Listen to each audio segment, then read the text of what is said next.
Denver probably was thinking, I'm going to be here a long time. Yeah, I'll like get everybody to it. does. We yeah. all think that. I'll get to it. But now look, incidentally, when in the meantime you're flying experimental airplanes, that's pretty presumptuous. Life's Third Act is a podcast dedicated to helping you get the most out of your retirement. Sponsored by TuckerAllen. Here's attorney CPA Joe Cordell. Well, we're back with part 2. We're talking about John Denver, his life, his legacy, and his estate plan. We got through most of his early life, a good portion of his career last time. We want to now talk about the latter stages. We'll talk about his death. We'll talk about his estate and some other things that will be opportunities for all of us to learn. So, welcome back. This is another episode of Life's Third Act. If you look at Poems, Prayers, and Promises, that's just a beautiful song.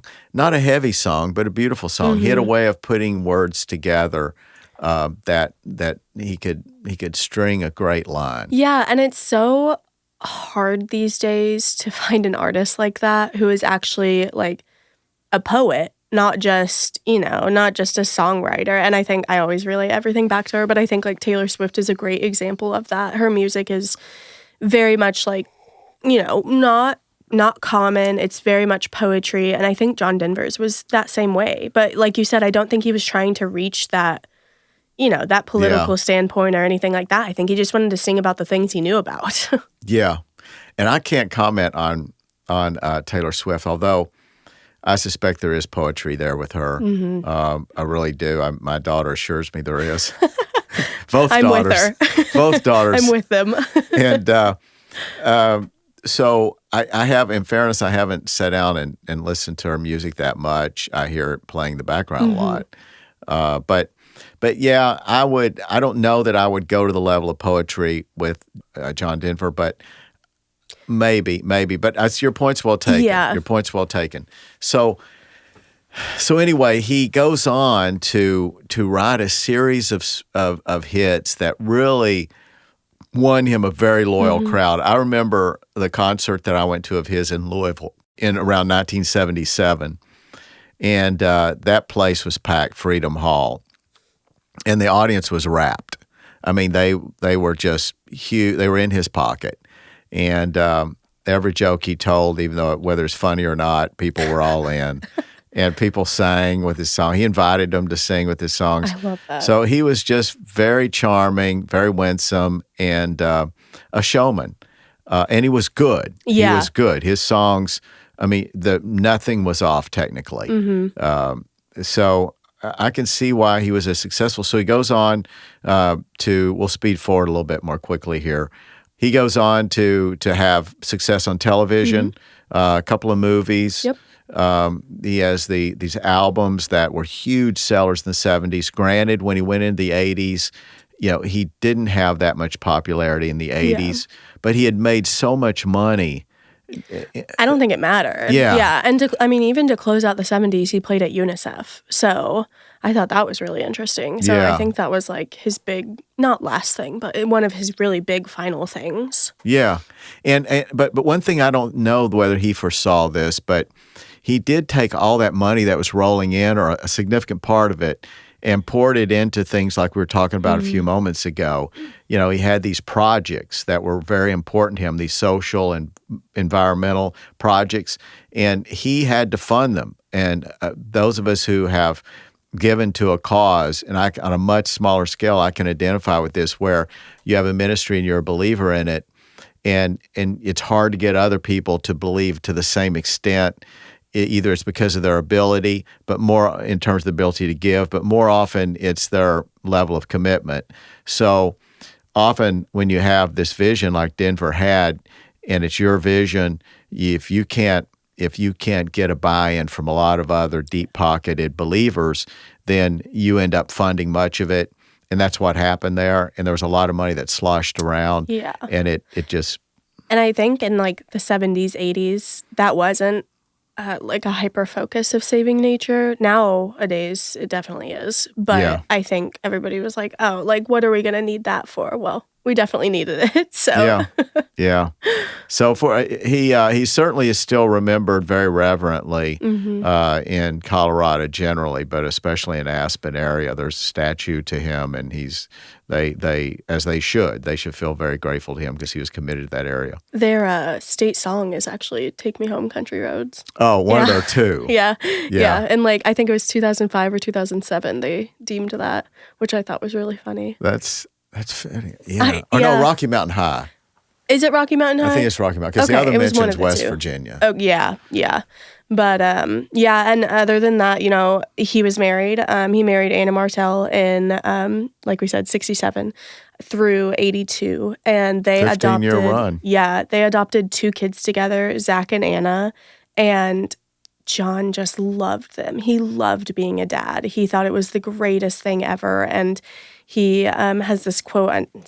I'm not going to quote it exactly, but he's talking about, if there's one thing I do in life, it was the best thing of being this little guy and this little gal's dad. Everything you build for you and your family deserves protecting.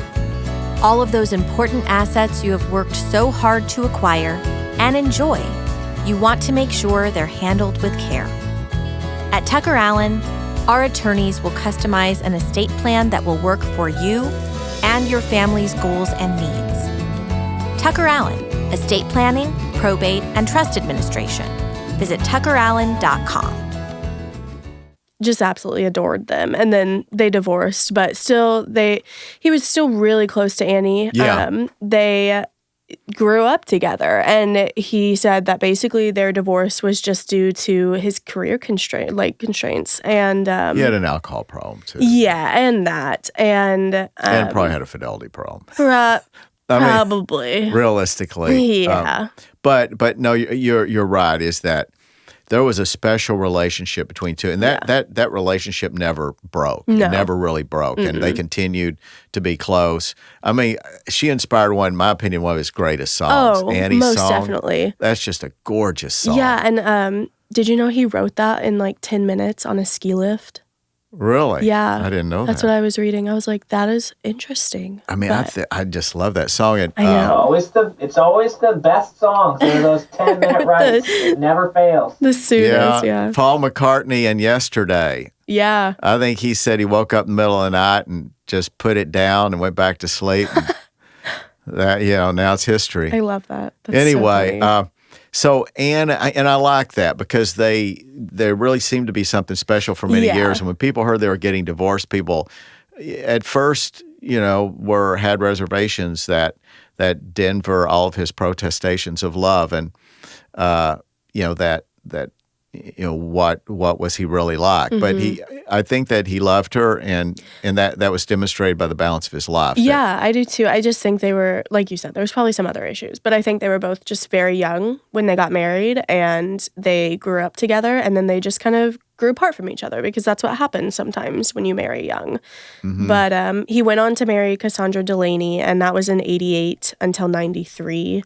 But technically, they split in 91 and were not divorced. Happily. Yeah, and were divorced in 93. She was an actress apparently from Australia, right? Yeah, I don't know any movies. I don't either, but she probably wasn't a great actress. But yeah, so she had made money in acting, and this was I'm sure Denver, if he could have done that over, he wouldn't have married her. But I don't think so he marries her in 88. Technically, they're married 5 years. Technically, they are, but they separated 2 years before that. So really 3 years of living together. And it was ugly when they split up.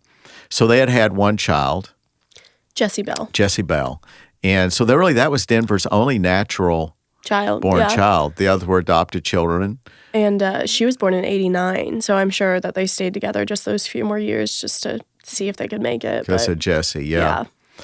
So Denver had 3 kids. Mm-hmm. Okay.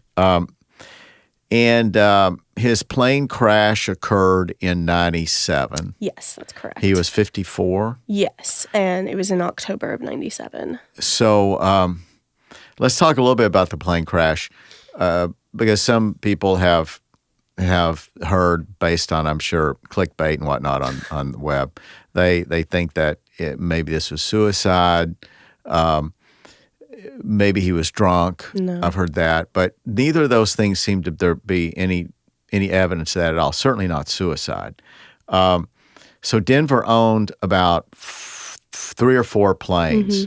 Matter of fact, I was looking at this earlier. Let's see. He owned a Learjet, a couple of Cessna planes, and then he owned this experimental, it's called a Rutan Long-EZ. Those of you who are aeronautics people, that may mean something. But anyway, it was an experimental plane that you see it described as homemade. I think what that means is it's custom made by people who build planes, maybe just a few people who build planes. But the point is, it was an experimental plane. Denver, it's hard to say that he was foolish for going up in such a plane. He had the experience we talked about a few minutes ago, so he arguably knew what he was doing. Something worth mentioning is he technically wasn't supposed to be flying at the time because he had 2 DUIs. I mean, he had a drinking problem. Yeah. I mean, 1 DUI is many experts say is like a 75% probability that you have a drinking problem. But we all know that you can have bad luck and get pulled over with a DUI. 2 DUIs, that's about a 95% chance you have a drink. So anyway, he was told to surrender his pilot's license, and he wasn't given the most recent medical certificate in order to renew his license. But because he hadn't surrendered the license, he still had it at the time, despite the FAA had asked him to stop flying and surrender that as a penalty associated with the second DUI. But those who were with him earlier in the evening, those friends he had flown out and spent some time with that afternoon, played golf, and then he was flying back to where he kept the hangar, where he kept the plane. And he left them after a couple hours. Maybe they had sat and had some drinks. Yeah, but he wasn't drunk. That was specifically, they were interviewed about that. And these 3 guys, these are upstanding guys, they were all confident that Denver wasn't drunk when he left. As a matter of fact, he told them that he wasn't going to drink anymore, or he may not have drank at all. But if he did, he may have had 1 drink. But he said to them, look, I'm going to fly back here in a few minutes, so I don't want to drink anymore.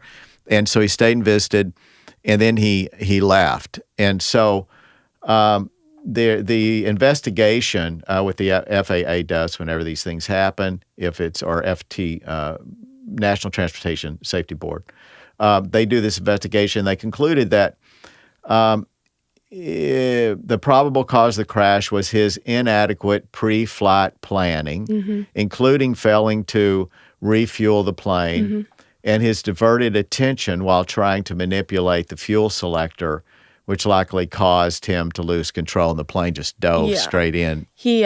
They think he knocked something on the console, but he wasn't unprepared. It wasn't a case of he shouldn't be flying that plane. He had a mechanic out to look the plane over, everything like that before he flew it. The mechanic told him, hey, these are really small fuel cells. Here's what you need to do. And I think that he might have not done that, or he thought it was full or something like that. But he wasn't drunk or on drugs either. There was multiple autopsy reports done that said there was nothing in his system. Yeah, that's interesting. And he had just recently bought it. Yeah. So one of the weird things about it was you had 2 tanks, and you filled them both up with fuel, and they were behind the driver's seat or the pilot's seat, and you had to reach back and you had to turn a switch. It's very awkward and difficult to do.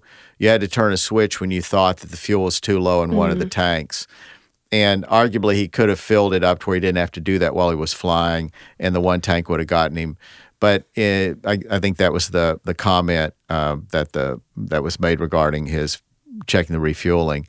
So the theory is that that's complicated when you're turning around to do that. It requires that you almost lift your foot off of one of the pedals. Yeah. And so we don't know. It's speculation. But I can believe that he probably should have been more conscientious about that. That's probably true. I think that plane was meant to have a co-pilot too. That's probably true. That. Yeah, I don't think it was necessarily. I mean, I think eventually it would have been meant to fly by yourself, but I think there was 2 seats, and I think it was a 2 or 4 seater. I can't remember, but I don't think it was meant to just be flown by one person. Yeah. So anyway, Denver crashes. So let's talk about his estate planning. You'll see when you try to research this, as we've done, the first thing you see are people saying, John Denver failed to have a will. Another example where somebody didn't do any planning, and the tragedy of John Denver and his failure to plan. There's some truth in that the planning could have been and should have been better. Yeah. But it's not true that he didn't do any planning. You have to really do a lot of research to uncover the fact that he created he created originally trusts for both of his first two children at the time of his divorce. Thereafter, he created a trust in which he put approximately $7,000 in the trust for his wife. $7 million for his wife, $7 million for each of his children, $7 million for each of his parents, and not his brother. Not his brother. Not his brother, and each of his parents. Then later, he creates an additional trust to add $7 million for the child we just talked about, Jesse, the child he had in his second marriage. So these trusts were in place. We don't know the terms of those trusts. It probably were created as irrevocable trusts, but they could have been revocable trusts. In any case, we don't know when they were paid out, how long they were available. I can tell you kind of a sad development is that, and this is fairly reliable, when they came out with a list of people who are owners under Bernie Madoff, that apparently of the 5 trusts that were created, 2 of them were entirely in Bernie Madoff accounts. Weird. I know. Okay. Yeah. Now, those of you who've really followed that effort by the trustee to recover that money over now 15 plus years, much of that money has been recovered. They required people who had made money off of it to give up what they had made, and so this trustee had a lot of authority to be able to round up money from quarters you wouldn't have expected. And so apparently they put together enough where these people were largely compensated. I don't know what that means, whether it means that on average people were 70% compensated. But I don't want to leave the impression that many people have, that whoever was invested in Madoff at the time of that scandal broke, which I think was in 2009, that they lost everything. That's definitely not true. But none of us would have wanted to have been in that fund. No. So in this case, I think it probably is reliable because so many people did invest in that fund, and a lot of celebrities. So it's very believable that some of that trust money was there. So putting aside that question, I think Denver thought that because he had done that, he wasn't too worried about his will. I think he thought, okay, I've been responsible. I've taken care of this. Now, remember, when we hear $7 million today, when that money was put in there in the early 80s for each of his Anna as well as his 2 adoptive children, what would we do? We triple it maybe? So we can call that $21 million bucks in fairness today. So that's a good chunk to live on. Maybe you can't live like a king, but you can live well. But I just hope that the terms of that trust didn't call for it to be paid out in adulthood or the moment you become an adult, or I would even argue at any single point in adulthood. Instead, it should be made available through a trustee. Yeah, I was really curious about that too, and I couldn't find a whole lot on it. But his kids still look to be doing well. So I don't know if they got paid out and they turned it into more wealth, or if they're getting paid out slowly, but I would hope that they're getting paid out slowly. Yeah, that's what we would hope for. And same thing, of course, we would want similar terms to exist for the youngest child, Jesse, who now would be out of college. Yeah. So at the time, though, she was very young, and that money would have been controlled by a trustee. And that's one thing wonderful about this, is that when the trust is created by you yourself, you don't end up with, for example, your ex-wife or your ex-husband being the one, because they're the lawful guardian of the child, then unless you have appointed somebody different in a trust, generally the court is going to say you manage the money. So, often somebody who is hostile to the deceased, in this case, typically in a divorce, it's not unusual to have less than happy relationships. So often it's not somebody's desire and that after their death that their ex be the one managing their children's assets with their money.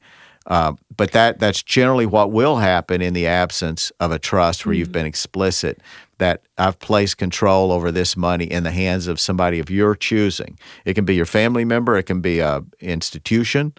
It can be a lawyer that you know and trust. Anybody that you want to place your confidence in. And so we don't know where that was, but Cassandra, the second wife, because there was such bitterness in the aftermath of that divorce, I think that as to that $7 million, we can be confident that Jesse's money was managed by somebody other than her. However, we should all be wondering, well, what about the money that was left in his estate? Because it is fair it's a fair criticism to say he should have had either a fresh trust in which he made sure all of his assets were in that trust. That'd be fine. If you succeeded getting all your assets in a trust, which means you have to continually update it so that when you die, it's updated. It's not outside the trust, which means going into your estate. Instead, it's tucked away in the trust and governed the trust rules. Well, we know that Denver had not created a general trust. And we know that he probably had not updated any trust except the new one he had created for Jesse more recently than the 80s. So there were assets that were floating around out there that were not in these trusts, and those were the things that there was nothing to deal with those when he died, when he didn't have a will, and he didn't have a trust with those assets in it. So what happens to those assets? Well, they are distributed according to the laws, in this case of California. That was where he died. And according to that distribution, it turns out, happily, I guess, under the circumstances, is that under that law it would go to his 3 kids. He was not married, and so he had 3 children, so they would be the recipients in equal shares of any of the assets outside the trust. The problem as far as Jesse is that Cassandra, remember this unhappy ex-wife, she's going to be the one controlling, in all likelihood, those assets that the share that would have gone to Jesse, the 1/3 outside the trust. That money, in all likelihood, was controlled by Cassandra. So I do have a question about that. I was reading that Annie got control of the estate, and she was appointed the personal representative. Yes. So in that case, could she have appointed herself as the trustee? No. Okay. No. I was curious about that. No. Yeah, it's a fair question because you might think, well, gee, if somebody's a personal representative, like the executor. And she has to decide. Yeah. Annie did, and that's, I think, what John would have wanted. She was the executive of the trust. Could she have been the one that was in control of the money, controlling it after it was distributed, quote unquote, to its recipient, in this case, Jesse? And the answer is no. The job of the personal representative or executor is to assure that the creditors are paid first, and after that the money is distributed. And in this case, it would be distributed to Jesse. And the law says the only way Jesse can receive it is in the name of her legal representative, her guardian, and of course, in this case, it would have been Cassandra. So that makes sense. So that's one problem with that. Another problem is that whatever money is left outside the trust is going to be handed over at the age of 18, or in California, maybe 21. I suspect it's 18. At the age of 18, it's just by law handed over. So if you don't have terms of a trust saying otherwise, then a child will get whatever they're going to get the moment they reach the age of majority in that state. So at the worst scenario, it'll be age 21. But we all know that kids often are not prepared to receive everything at age 18, 19, 20, or 21. And you have exceptional children that can, but the vast majority, it's not a good idea. So as to all those assets that were outside the trust, those assets will have been given to all those children outright. Jessie waited a little bit until she turned the age of majority. As the other 2 children, they got them outright. Were they adults at the time? They were. Yeah, Jesse was only 8 when he died. Okay. But the other 2 were adults. Okay. So that's often not a good idea. Another problem is that in this case, Denver, we know he felt passionately about WinStar Foundation and a couple other things that he was on the board of, all of them relating to the environment and nature. These are things he felt very strongly about, and because of what he did during his lifetime, he wanted to support those things. And because he didn't set up the proper machinery, those things can't be supported. And I wonder, what would WinStar have had to have been liquidated had there been a proper estate plan in place to assure that there was some better way of achieving that goal. And I'm confident that there was a better way for that ministry to be supportive if John Denver had had a plan, an estate plan. So the value of the assets is a little bit disputed. The official number, and this outside the trust. Remember, the only things that go into the estate is what is not in the trust. So the assets were valued at somewhere in the neighborhood of $20 million. 1920, yeah. And there was a dispute with the IRS as to what the actual value was. This was at a time when tax rates were pretty high. So there was, I don't know, a couple million at least that was paid in taxes that was avoidable with proper planning. So that's another, just kind of a wasteful development. But also there's the fact that we don't know exactly what those assets ended up being worth. I mean, we all know from watching this show, that probably the most important things that people such as John Denver leave behind relate to intellectual property. So the intellectual property they left behind, we know those songs, we're hearing them all the time. We know that his music continues to be popular. He continues to be popular. And that money had value. So it probably was not included if these estimates of what the IRS assessed the value of the estate to be, then they didn't incorporate that value fully. So that's a good thing. But who's getting that money now and under what conditions? What if there had been a trust in place where that money, whether it's 10, 20, 50, 100 million more, whatever it is, that money would be controlled in a way that Denver could have known that the people he loved and their children would be provided for, whereas now it's entirely outside those protections, the asset protections, the protection from divorce, the protection from lawsuits, all those things that money could have been assured that it would see several generations. Instead, now it's kind of out there, and I suspect that those rights are still being enforced properly. I haven't read anything about that. So that's what I found interesting too. So I read a couple of things. The first was that I don't know if this is just California, but the songs, and I don't know if this has changed either, but the songs that he wrote during marriage were considered community property. So the rights went to, the wives if they had Which them. he did write, if you think, between 67 and 82. A lot. Yeah. A lot. So his wife Annie would have had a claim to an interest in that. And I find it really interesting that she didn't form any type of, like umbrella business or... I have not heard of that either. Yeah, and I was trying to do research on, who owns the songs, everything like that, because I was like, they've got to form some sort of corporation for all of this. Nothing. And you and I know, and people who watch this show know, I mean, if the family has the wherewithal, the ability to assemble a team of experts to go to the trouble to protect the brand, to promote the brand, to do all those things they can to keep this name alive and the reputation alive. There's a lot of lessons when we study celebrities here. And sometimes you find that families kind of rally and they put aside differences if there were any. In this case, there's not. We can't blame these issues on family conflicts for the most part. And some families, though, can come together and preserve someone's reputation. Whitney Houston, who would have thought that family could make that work? Yeah, that was wild. But eventually it was.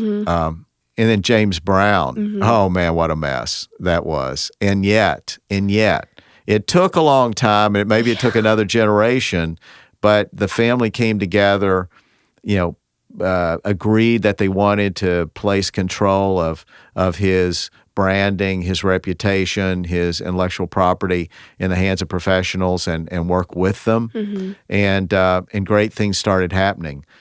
So with Denver, the good news is he's still around. His reputation is still strong, I think. And whether it was by the efforts of family or just by the sheer momentum of John Denver's talent, it is still there. So that's good. So when we talk about John Denver and we talk about his estate, it's definitely not as if this was a catastrophic case. We've looked at catastrophic cases. This is not one of them. But I think for us to fail to see where this could have been so much better with the assets that were outside the trust, if we fail to acknowledge that, then many of you walk away not realizing that you can do so much more than simply take care of one part of your estate. It's really important that you bring the pieces together. And when you bring the pieces together, you accomplish so much more. And John Denver, thankfully, had the foresight and the love of his family to go ahead and set up those trusts when he could. I think he might have thought, I don't know what my financial circumstances will be down the road. Yeah. You know, and so he, at a time when he had the cash, he took it and he placed it in what I suspect was an irrevocable trust. And it was safe and it grew and it probably was substantially more, incidentally, actually, when he died. We don't know that. The another thing about trust, the privacy, it's a great thing. But still, Denver could have done so much more. And that's the lesson for us is it's good to get halfway across the river, but it's much better to get all the way. Yeah. And in this case, it clearly could have been so easily done. But, you know, Denver probably was thinking, you know, I'm going to be here a long time. Yeah, I'll like get everybody to it. does. We all think that. I'll get to it.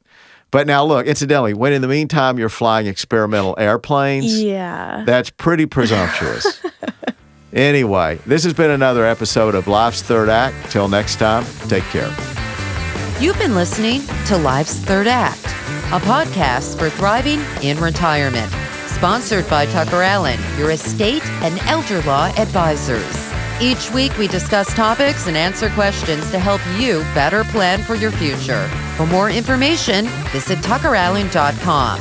Subscribe and listen again next week for another edition of Life's Third Act. The choice of a lawyer is an important decision and should not be based solely on advertisements.